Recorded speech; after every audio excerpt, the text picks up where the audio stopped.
C'était en début 1975. J'avais, avec mon ami Michel Butel, nous avions lancé un quotidien qui s'appelait L'Imprévu. Et ce quotidien se voulait concurrent de Libération. Je dis se voulait parce que c'était grotesque. Mon journal était nul, Libération était déjà brillant.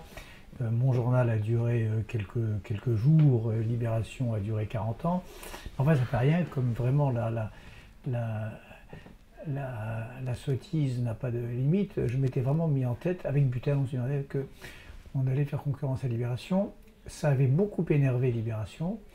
Et je me rappelle, et c'est la première fois où mon nom a dû être imprimé dans ce journal, je me rappelle un papier absolument assassin contre ces deux espèces de morveux, Bernard-Henri Lévy et Michel Butel, qui prétendaient faire de l'ombre à Libération. Le souvenir le plus extraordinaire que j'ai, c'est le suivant. Dans les années, je dirais, 82-83, il y avait la double centrale était consacrée à une sorte de ce qu'on appelle aujourd'hui grand angle.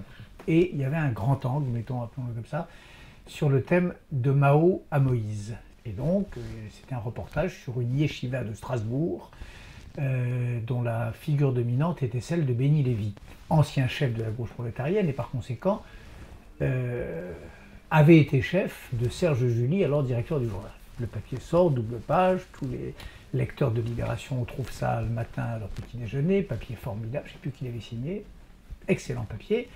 Manque de bol, à l'époque le journal, je crois, partait en train vers Rennes, vers Nice, etc., et vers Strasbourg. Et le journal cette nuit-là manque le train et n'arrive pas à Strasbourg.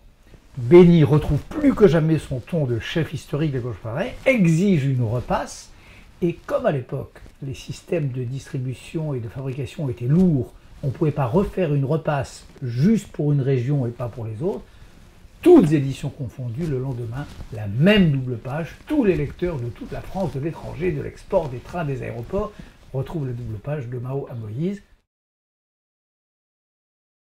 Peut-être mon pire souvenir, quand il y avait eu la polémique sur Uranus, Serge Danet avait écrit un article désagréable, féroce même, mais tellement juste.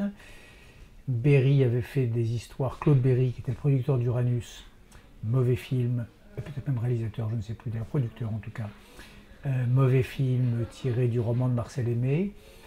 Et puis la direction du journal avait lâché Serge Danet, avait accepté, enfin c'est une histoire, tout ça est flou dans mon esprit, mais je crois un droit de réponse qui n'avait pas lieu d'être de Claude Berry.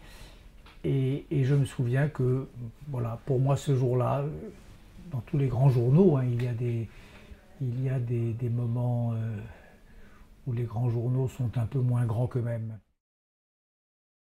Il y a des rapports sentimentaux entre le lecteur que je suis et le journal que vous êtes. J'ai un rapport sentimental, c'est un journal que j'ai vu naître. Je me rappelle l'agence de presse Libération, je me rappelle le tout premier Libération, dirigé entre guillemets par Sartre. Je me rappelle Clavel venant me parler pour la première fois de Libération dans mon bureau chez Grasset en 73 ou 74. Donc pour moi, Libération fait partie de ma vie. Je ne me souviens pas de ma vie, je me souviens à peine de ma vie d'adulte, de ma vie d'intellectuel, sans Libération. Donc vraiment, je suis complètement mêlé à l'histoire de ce journal, et ce journal est complètement mêlé à mon histoire. Qu'est-ce que je souhaite encore pour dans 40 ans je souhaite que Serge July revienne pour faire des éditoriaux, le beau Serge, comme l'a appelé, je crois, Nicolas Demorand il y a très peu de temps.